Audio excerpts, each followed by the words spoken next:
पुष्पा दीदी, हमने 4 महीनों से घर का किराया नहीं भरा है। कल सरपंच जी हमें घर से निकालने की धमकी दे रहे थे।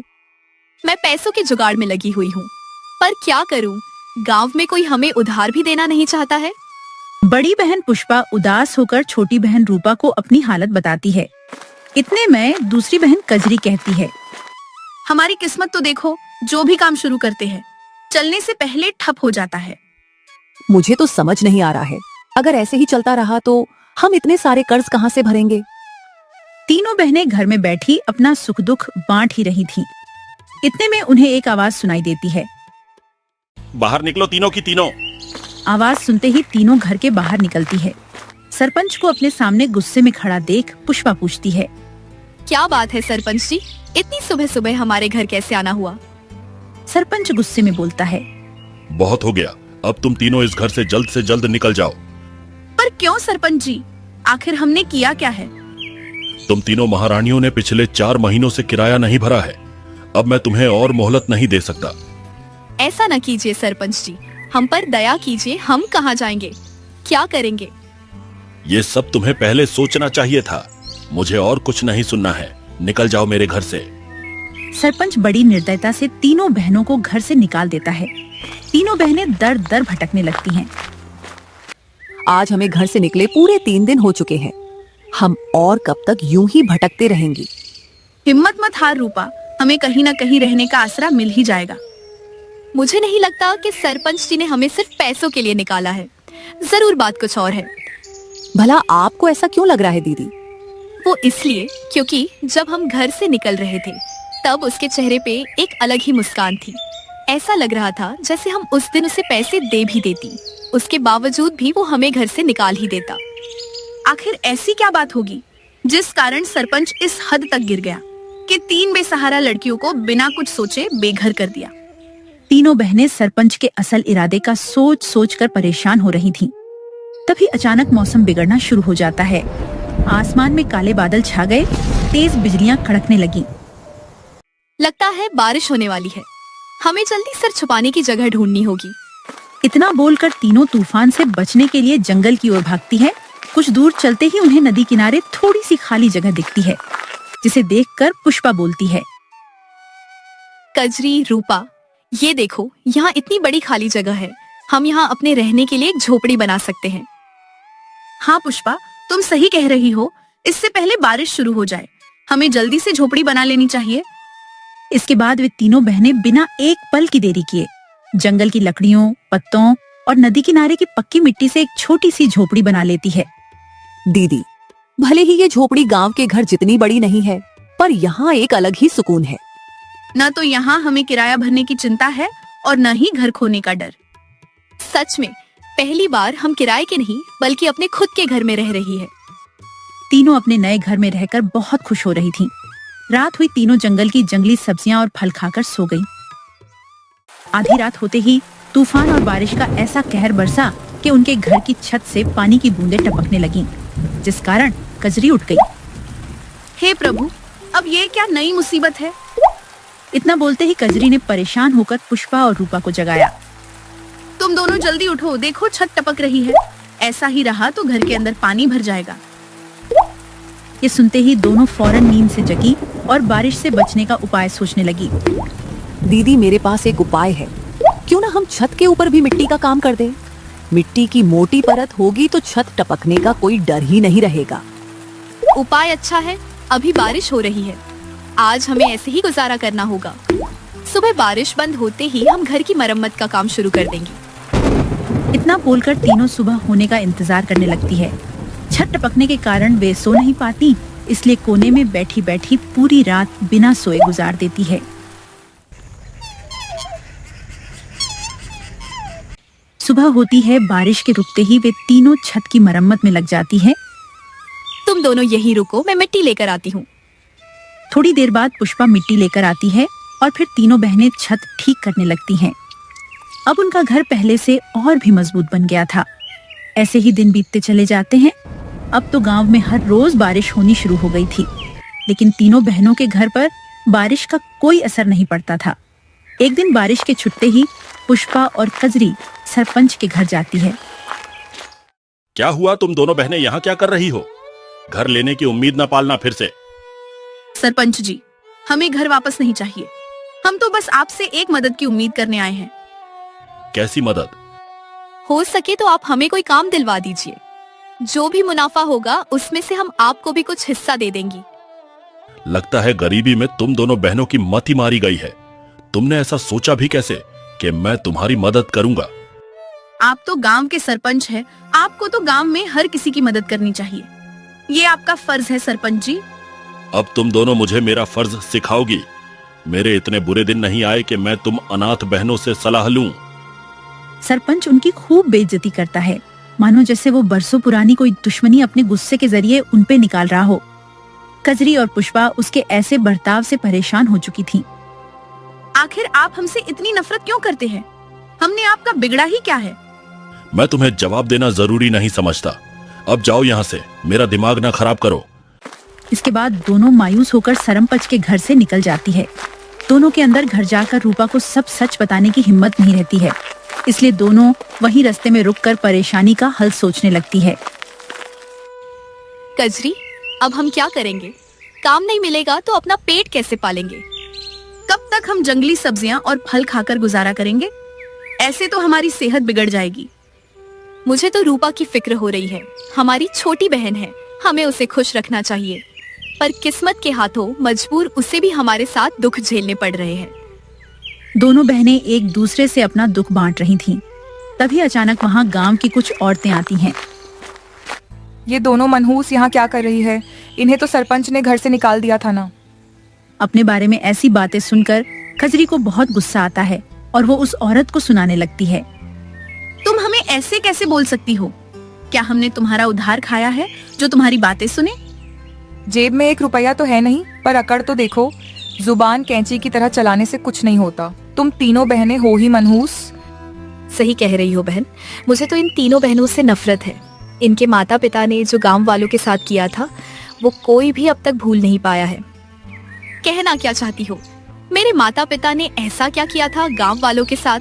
उन्हें बदनाम मत करो, वे तो अब इस दुनिया में भी नहीं हैं। सच सबको कड़वा ही लगता है। खैर, हमें तुम्हारे मुंह नहीं लगना, हमारे पास इतना फालतू समय नहीं है। इतना बोलकर वे औरतें वहाँ से चली जाती हैं। शाम होते ही कजरी और पुष्पा अपने घर वापस आती हैं। क्या बात है दीदी, आप दोनों इतनी निराश क्यों लग रही हो? कुछ नहीं बाबू, बस थोड़ी काम की चिंता है। आज भी हम खाली हाथ ही लौटे हैं। कोई बात नहीं दीदी, आप दोनों निराश ना हो, ऊपर वाला सब ठीक कर देगा। हो सकता है वो हमारी परीक्षा ले रहा हो। कहने को तो सबसे छोटी हो, पर समझदारी हमसे भी ज्यादा है। मुझे ऐसा क्यों लग रहा है दीदी, जैसे सिर्फ काम ही समस्या नहीं है, बात कुछ और भी है। नहीं तो ऐसा तो कुछ भी नहीं है। तू ज्यादा मत सोच, जाकर सो जा, हम कोई न कोई काम ढूंढ ही लेंगी। तब रूपा, पुष्पा और कजरी रूपा को गांव में हुई चर्चा के बारे में कुछ नहीं बताती है। रात होती है। रूपा के गहरी नींद में जाते ही कजरी परेशान होकर पुष्पा से बातें करने लगती है। पुष्पा, आखिर गांव में सब हमसे इतनी नफरत क्यों करते हैं? जब देखो तब हमारे माता पिता को गलत क्यों कहते हैं? मुझे भी समझ नहीं आ रहा है। आखिर ऐसी क्या वजह है कि सब हम तीनों बहनों से इतनी घृणा करते हैं? यही सवाल उन्हें मन ही मन बेचैन किए जा रहा था। कुछ दिन बीते, अब तो उनकी हालत इतनी खराब हो गई थी कि बिना पैसों के गुजारा करना नामुमकिन सा हो रहा था। इसलिए एक दिन पुष्पा ने गांव के सबसे धनी व्यक्ति श्यामलाल से मदद लेने की सोची। कजरी, रूपा, तुम दोनों घर पर ही रहना, मैं थोड़ी देर में आती हूँ। अब तुम कहाँ जा रही हो? बाहर मौसम खराब है, कभी भी बारिश हो सकती है। इसीलिए तो कह रही हूँ, घर पे ही रहना दोनों। मुझे श्यामलाल से काम के सिलसिले में बात करनी है। मैंने तो सुना है वो श्यामलाल काफी क्रूर और लालची है। पुष्पा, तुम अकेले घर का बोझ उठाने का सोच रही हो क्या? भूलो मत, तुम मुझसे कुछ महीनों की ही बड़ी हो। इसका मतलब ये नहीं कि मैं आराम करूं और तुम अकेले काम करो। मैं घर में अकेली रहकर ऊब जाती हूँ। अब मैं भी काम करूंगी और घर खर्च में आप दोनों का हाथ बटाऊंगी। दोनों ने साथ काम करने की जिद ठान ली थी, इसलिए पुष्पा उन्हें चाहकर भी मना नहीं कर पा रही थी। अब तीनों बहनें श्यामलाल के घर की ओर निकल पड़ती हैं। रास्ते में मिलने वाले हर लोग उन्हें नफरत की नजर से देखते हैं। लेकिन तीनों अपनी हिम्मत नहीं हारती है और श्यामलाल के घर पहुंचती है। श्यामलाल अपने घर के सोफे पे बैठे आराम फरमा रहा था। सेठ, हमें कोई काम दे दीजिए, हमें काम की बहुत जरूरत है। अरे तुम तीनों आओ आओ, मैंने सुना है तुम्हें बेघर कर दिया गया है। बहुत अफसोस हुआ सुनकर। किस्मत के आगे किसकी चली है साहब? गांव में कोई हमारी मदद नहीं कर रहा है। हम बड़ी उम्मीद लेकर आपके पास आए हैं। क्यों नहीं, मैं तुम तीनों को जरूर काम दूंगा और पगार भी अच्छी दूंगा। आखिर तुम तीनों हमारे गांव की ही बेटी हो। ये सुनकर तीनों के होश उड़ जाते हैं। रूपा हैरान होकर मन में सोचती, ये श्यामलाल तो दिल का बड़ा अच्छा है। लोग फिजूल में इसके बारे में फालतू की अफवाह फैला रहे थे। रूपा इतना सोचती ही है, इतने में श्यामलाल उन्हें कुछ पैसे देकर काम करने को बोल देता है। ये लो, कुछ पैसे रख लो और आज से ही काम में लग जाओ। और हाँ, आगे कभी भी पैसों की जरूरत हो या कोई भी परेशानी हो तो बेझिझक मुझसे कहना। शुक्रिया सेठ, आप सच में बहुत भले इंसान हो। भगवान आपको हमेशा तरक्की दे। इतना बोलकर तीनों मजदूरी के काम में लग जाती है। दिन बीतते हैं, अब उनकी थोड़ी आमदनी होने लगती है। अब उनके घर में न तो राशन की कमी थी और न ही पैसों की। श्यामलाल ने तो जैसे उन तीनों की किस्मत ही बदल दी थी। एक दिन मौसम की मार गांव पे ऐसी पड़ी कि बारिश ने रुकने का नाम ही नहीं लिया। न जाने अचानक मौसम को क्या हो गया है, बारिश रुकने का नाम ही नहीं ले रही है। आज 4 दिन हो गए हैं, हम काम करने नहीं गए। अगर सेठ श्यामलाल गुस्सा हो गए तो लेने के देने पड़ जाएंगे। इतनी बारिश में कोई पागल ही होगा जो घर से बाहर निकलेगा। आप फिक्र मत करो, सेठ श्यामलाल बहुत अच्छे हैं, हमारी परेशानी समझेंगे। हाँ, ये तो है, वो हमारी जिंदगी में एक फरिश्ता बनकर आए हैं। जहाँ सबने हमसे मुंह फेर लिया, वहाँ उन्होंने हमें सहारा दिया। वैसे मुझे आप दोनों से कुछ बात पूछनी है। क्या बात है रूपा? किसी ने कुछ कहा क्या? मैं कुछ दिन पहले घर का सामान लेने बाजार गई थी। तब वहाँ मुझे सब लोग बहुत ताने दे रहे थे, कह रहे थे अपने माता पिता की करनी का फल जरूर भुगतेगी।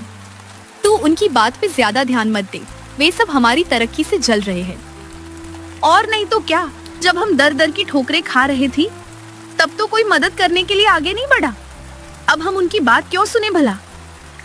पुष्पा और कजरी गांव वालों के तानों को नजरअंदाज कर रही थी। उन्हें ये समझ नहीं आ रहा था कि इन तानों के पीछे क्या गहरा राज छिपा है। वे तीनों बिना किसी फिक्र के अपने मिट्टी के घर में आराम से रह रही थीं। बारिश और तूफान इतना ज्यादा बढ़ गया था कि गांव में हर तरफ पानी भर गया था। लोगों के लिए गांव में रहना मुश्किल हो रहा था। सरपंच जी, हमारी सहायता कीजिए, हमारा घर डूब रहा है, हम कहाँ जाएंगे? आप सब घबराइए मत, मैं कुछ सोचता हूँ, मुझे थोड़ा समय दीजिए। समय ही तो नहीं है सरपंच जी, बारिश ऐसे ही होती रही तो पूरा गांव डूब जाएगा, कुछ नहीं बचेगा। गांव की परिस्थिति बहुत खराब हो गई थी। पानी का बहाव इतना बढ़ गया था कि सब अपनी जान बचाने के लिए जंगल की ओर भाग रहे थे। जंगल पहाड़ की ऊंचाई पे था, इसलिए वहाँ पानी भरने की परेशानी नहीं थी। रूपा और कजरी घर के बाहर बैठी थी, तभी उनकी नजर गांव वालों पे पड़ी। कजरी दीदी, वो देखो गांव वाले जंगल में इधर उधर दौड़ रहे हैं। अरे हाँ, चलो देखते हैं क्या हुआ है। कजरी पुष्पा को आवाज देती है। पुष्पा भी घर के बाहर आ जाती है। फिर तीनों गांव वालों के पास जाते हैं। उन गांव वालों की भगदड़ में सरपंच भी था। क्या बात है सरपंच जी, आप सब इधर उधर भाग क्यों रहे हैं?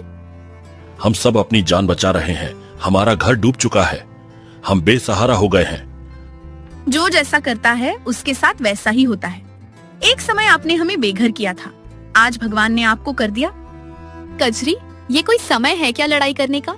ऐसे किसी के बुरे वक्त का मजाक नहीं उड़ाते हैं। आप सब हमारे घर चलिए, यहाँ बारिश के कारण बाढ़ आने की संभावना नहीं है।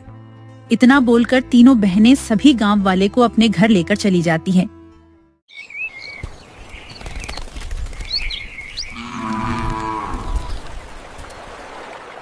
दो दिन बीतते हैं, बारिश का कहर कम होता है। सब अपने अपने घर जाने की तैयारी करने लगते हैं। तब सरपंच, हमें माफ कर देना तुम तीनों, हमने तुम्हारे साथ बहुत अन्याय किया है। हमने तुम्हारे माता पिता की गलतियों की सजा तुम तीनों बहनों को दी। आप सब अक्सर हमारे माता पिता की गलती की बात करते रहते हैं। आखिर उन्होंने ऐसा क्या किया था जिसकी सजा आप सब हम तीनों बहनों को देते आ रहे थे?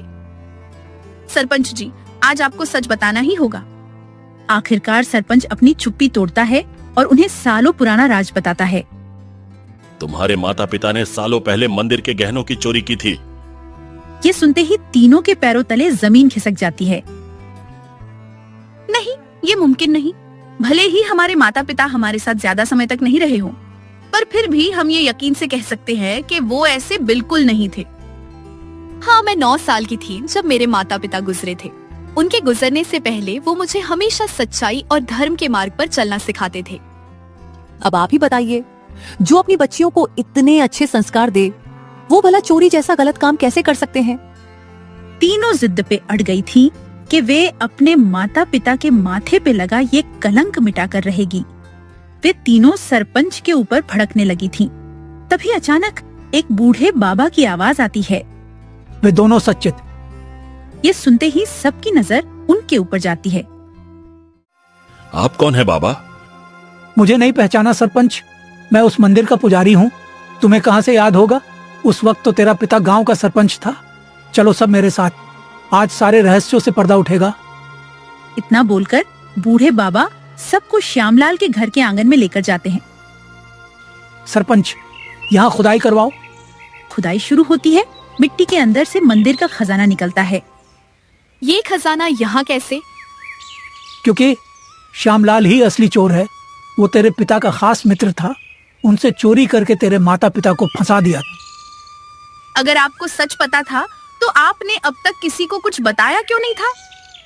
मैंने श्यामलाल को चोरी करते देख लिया था, इसलिए वो मेरी जान का दुश्मन बन गया था। उससे बचने के लिए अब तक मैं अपनी पहचान छुपाकर घूम रहा था। वो श्यामलाल बाढ़ से बचने के लिए शहर भाग गया है। अब हम उसे सजा कैसे देंगे? उसने मेरे माता पिता का नाम खराब किया है।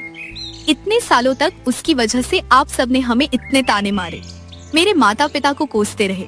उसे उसकी भरपाई करनी होगी। हम कैसे भी करके उस श्यामलाल को गांव वापस लाकर रहेंगे। दीदी, मुझे ये समझ नहीं आ रहा है, अगर श्यामलाल इतना बुरा था तो उसने हमारी मदद क्यों की? वो इसलिए क्योंकि ये आधा खजाना है, आधा तुम्हारे पिता ने उससे बचाकर कहीं छुपा दिया था, और उसे लगता है कि तुम्हें खजाने का पता है। अब सारी हकीकत उनके सामने थी। उन्होंने शहर में श्यामलाल के पास ये खबर पहुंच पाई कि बाकी का खजाना मिल चुका है। श्यामलाल लालच के भंवर में फंस गया और गांव दौड़ा चला आया। सभी गांव के चौराहे पर खड़े उसका इंतजार कर रहे थे। कहाँ है मेरा खजाना? तुम्हें खजाना नहीं, हथकड़ियां मिलेंगी सेठ। ये सुनते ही श्यामलाल समझ जाता है कि उसे झूठ बोलकर बुलाया गया है। सरपंच और बाकी के गांव वाले उसे पुलिस के पास लेकर चले जाते हैं। फिर रूपा पुष्पा से पूछती है, दोषी को सजा तो मिल गई, पर ये समझ नहीं आया कि पिताजी ने बाकी का खजाना कहाँ छुपाया होगा। मुझे पता है, माँ कहा करती थी कि हमारे घर के आंगन में गांव की धरोहर छिपी है। आज मुझे इसका अर्थ समझ आया। इसके बाद पुष्पा ने अपने किराए वाले घर के आंगन की खुदवाई कराई और खजाना वापस से मंदिर के हवाले कर दिया। फिर वे तीनों बहनें खुशी खुशी नदी किनारे वाले घर में रहने लगीं। अब उन्हें कोई घृणा की नजर से नहीं देखता था। सब उनसे बहुत प्यार करते थे और उन्हें अच्छी पगार पर काम भी देते थे। इस प्रकार की मजेदार कहानियों को सुनने के लिए हमारे चैनल अक्कू टोन को सब्सक्राइब करना ना भूलें।